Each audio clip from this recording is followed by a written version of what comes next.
ये तो बात सत्य है कि मनवादी लोग कभी भी हम लोगों का खुल के मुकाबला नहीं कर सकते और ना ही सामने से हमारा सामना कर सकते हैं। इसलिए अक्सर मनवादी लोग हमारे ही बीच के कुछ दलालों को चंद पैसों में खरीदकर और उनसे हमारे महापुरुषों को उल्टा सीधा बुलवाते हैं, उनसे गालियां दिलवाते हैं और अपने ही समाज को भ्रमित करवाते हैं।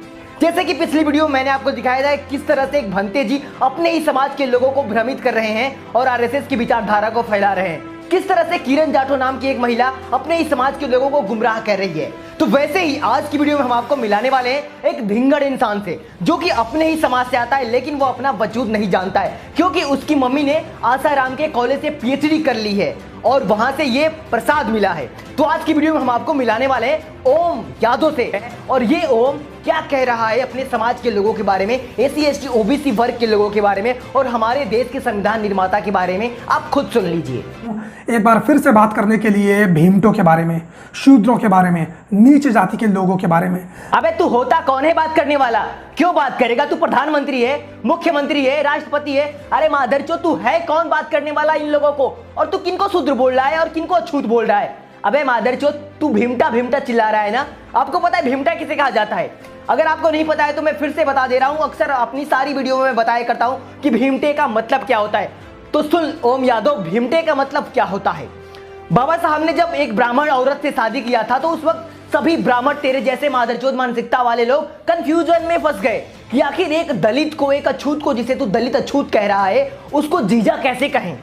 तब उन लोगों ने भीमटा शब्द का उपयोग किया अपने जीजा के लिए।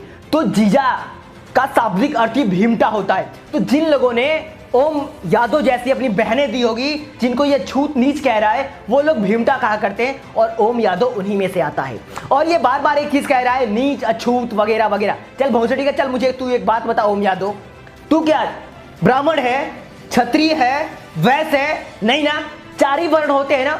तो जब तू ना ब्राह्मण है, ना क्षत्रिय है, ना वैश्य है, तो मादरचोद जो चौथा वर्ण बचता है तो तू भी तो वही है ना, शूद्र।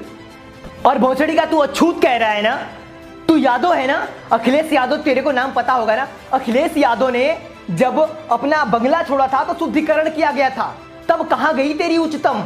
अबे साले, तू भी उसी खेत की मूली है, फिर क्यों तू गंद कर रहा है? हाँ, जब अखिलेश यादव एक देश के मुख्यमंत्री के साथ छुआछूत हुआ, एक देश के मुख्यमंत्री का शुद्धिकरण किया गया बंगले का, तो तू किस खेत की मूली है?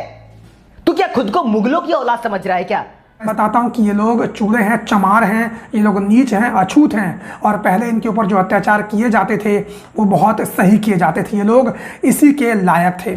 अबे मादरचोद, पहले की बात छोड़, आज की तू बात कर।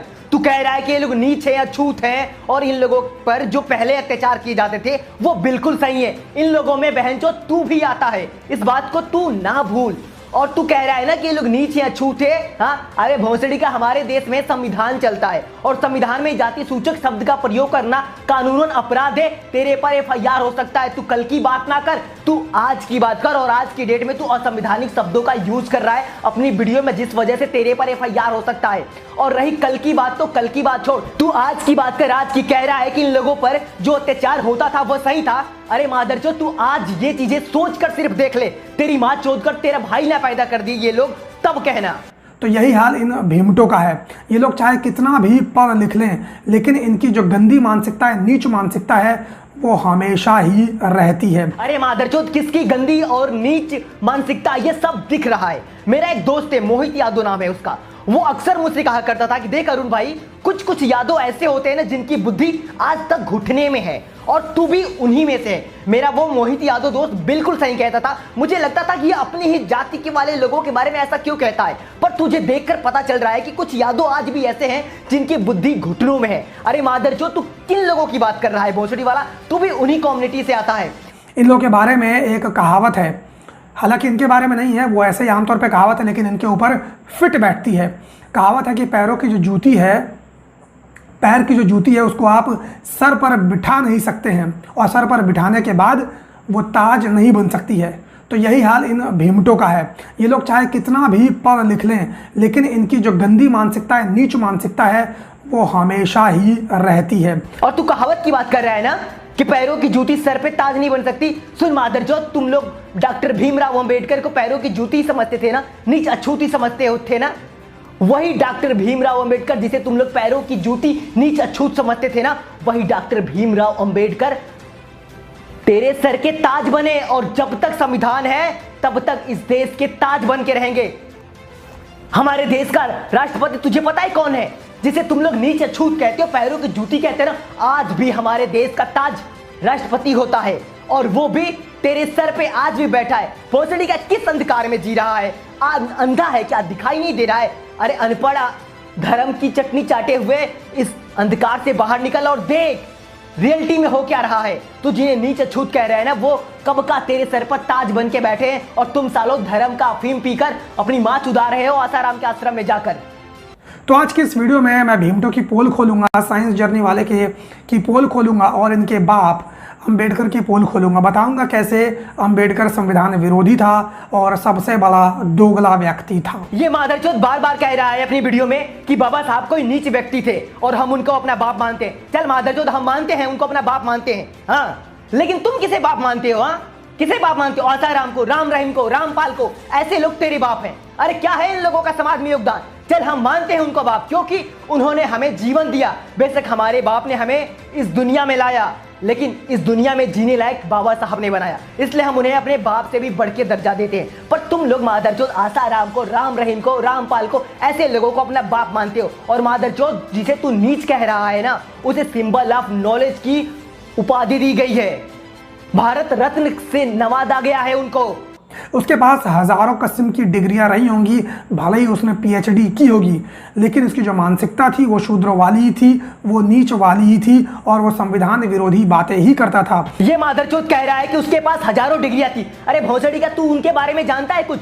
पढ़ा है उनके बारे में? अरे मादरचोद, जब उनके बारे में जानता नहीं, पढ़ा नहीं, कह रहे हजारों डिग्रियां थी। अबे हजारों डिग्रियां नहीं थी उनके पास। जब तुझे पता ही नहीं कि उनके पास कितनी डिग्रियां थी, तो उनकी क्या बात कर रहा है? और एक बात तू बार बार कह रहा है कि वो संविधान विरोधी थे। अरे मादरचोद, जिसने संविधान बनाया वो संविधान विरोधी कैसे हो सकता है? हालांकि इसके लोग बताते हैं कि उसने संविधान की रचना की है, हालांकि मैं ऐसा नहीं मानता हूं, क्योंकि उसने अकेले संविधान की रचना नहीं की है। ये मादरचोद कह रहा है कि इसके लोग बताते हैं कि उन्होंने संविधान की रचना की है। अरे भोसड़ी का तू जापान में रहता है, फ्रांस में रहता है, अनपढ़ है, स्कूल में नहीं गया है क्या? तुझे पता नहीं है कि संविधान निर्माता कौन है? तुझे पढ़ाया नहीं गया ये चीजें? नहीं पढ़ाया गया तो जाके कक्षा 6 का इतिहास पढ़ ले, तुझे पता चल जाएगा कि हमारे देश का संविधान निर्माता कौन है और उन्हें क्यों संविधान निर्माता कहा जाता है। ऐसा कोई लोग नहीं बताता है, बल्कि हमारे देश के लोग मानते हैं ऐसा। इसका सबूत है, संविधान सभा में 7 लोग थे। उन 7 लोगों में से एक लोग थे टीटी कृष्णामाचार्य, जिन्होंने संविधान सभा के खंड 7 के पृष्ठ संख्या 231 में इस बात को बताया है पूरी विस्तार तरीके से कि क्यों बाबा साहब को संविधान निर्माता कहा जाता है। अगर तुझे फिर भी यकीन ना हो तो संविधान सभा की बहस खंड 7 का पृष्ठ संख्या 231 जाकर पढ़ लेना कि क्यों बाबा साहब को संविधान निर्माता कहा जाता है। तो मैं बताता हूँ कि ये पढ़ा लिखा कितना बड़ा गवार था। अपने आप को बोलता था कि इसके पास हजारों किस्म की डिग्रियां हैं, ये पीएचडी है, संविधान निर्माता है, लेकिन ये कितना बड़ा दोगला था, कितना बड़ा पागल था, कितना बड़ा संविधान विरोधी था, ये मैं अभी साबित करके रख देता हूँ कि जो इनका गुरु है अंबेडकर, वो कितना बड़ा दोगला था, वो कितना बड़ा संविधान विरोधी था। और आज की डेट में अगर वो जिंदा होता तो पूरी तरह से जेल की सलाखों के पीछे होता।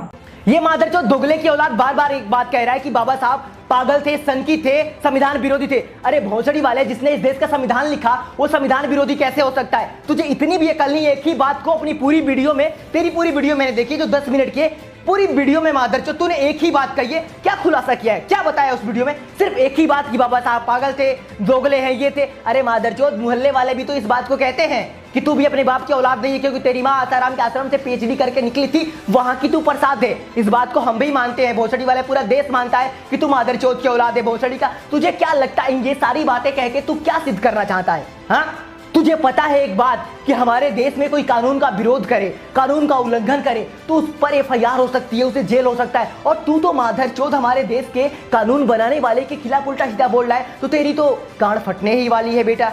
अगर आप हमारे व्यूअर हैं, अगर हमें आप थोड़ा भी चाहते हैं तो इस ओम यादव पर आप एफआईआर जरूर करें, क्योंकि कानून का उल्लंघन करने पर सजा हो सकती है तो कानून बनाने वाले के खिलाफ उल्टा सीधा बोलने पर भी सजा हो सकती है। अगर आप हमें थोड़ा भी चाहते और मानते हैं तो जरूर इस ओम यादव पर एफआईआर करें। ऐसे बहुत सारे मादरचोद लोग हैं, अगर इन लोगों पर एफआईआर नहीं हुआ तो ऐसे ही लोग कुत्ते की तरह भौंकते रहेंगे।